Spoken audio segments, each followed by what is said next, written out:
Good afternoon, I said. Good afternoon. Huwaida and I are very happy to be here. We're honored to be here. We've been doing Palestine stuff together for a long time.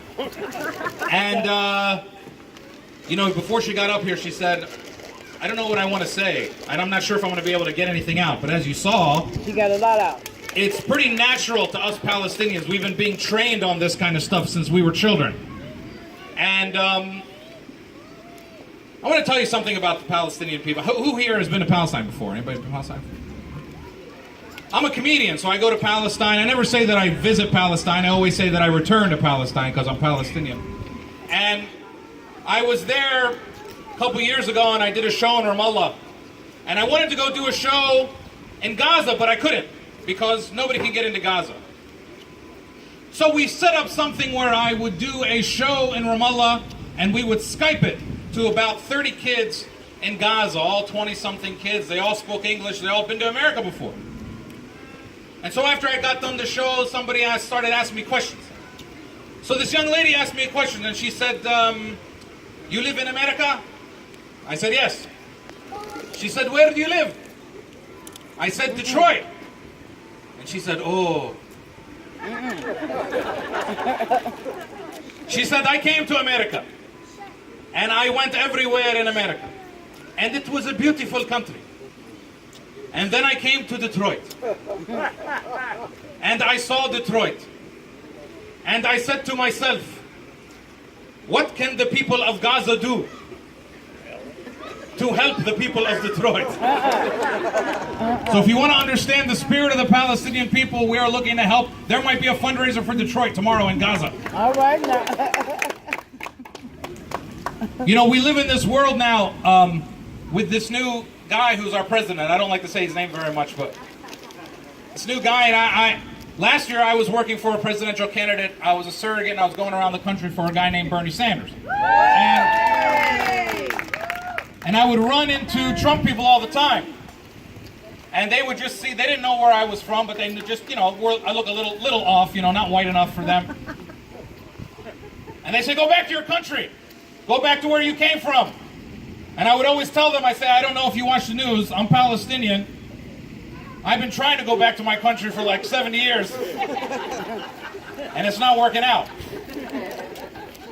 Palestine is so much like what is happening today in America.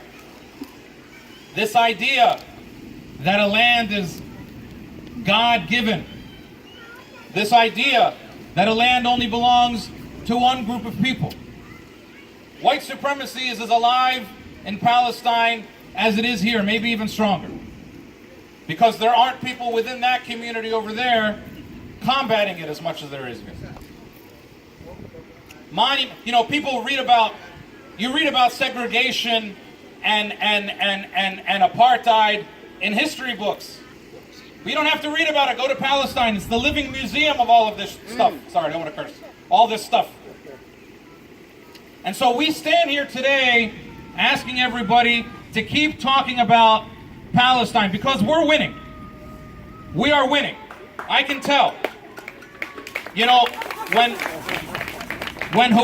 that a 30-second clock? Does somebody just give me a 30-second sign? Like, got a little kid walking around with a made-up 30-second sign? I'm a comedian, man. I don't give a shit. I'll just keep talking. Let me say this. If you want to be optimistic about anything about Palestinians, let me just tell you this one last thing. In 1948, when they kicked a lot of us out, I'm a result of those refugees. The Huwaida is a result of those refugees. They did a pretty good job. They kicked out 750,000 Palestinians. Those are millions now in the world. However, 150,000 Palestinians remained in what is today Israel. Now, in 1948, Ben-Gurion said that the old will die and the young will forget. That has not worked out for them very well. Okay? Some of the old ones are still here. I don't know where George Corey is, but some of the old ones are still here. And there are 6-year-old Palestinian kids walking around America today that will tell you what village their grandparents got kicked out of. So it has not worked out for them. And those 150,000 people that remained in Palestine in 1948, if they had grown after 70 years at the normal average population growth rate of the world, they would be around 450 to 500,000 people living there today. Do you know how many they are? 1.7 million. They drop bombs, we drop babies. So we have not forgotten, and we never will, and we ask everybody in Detroit and beyond to keep talking about Palestine every single day. Thank you very much. Yeah.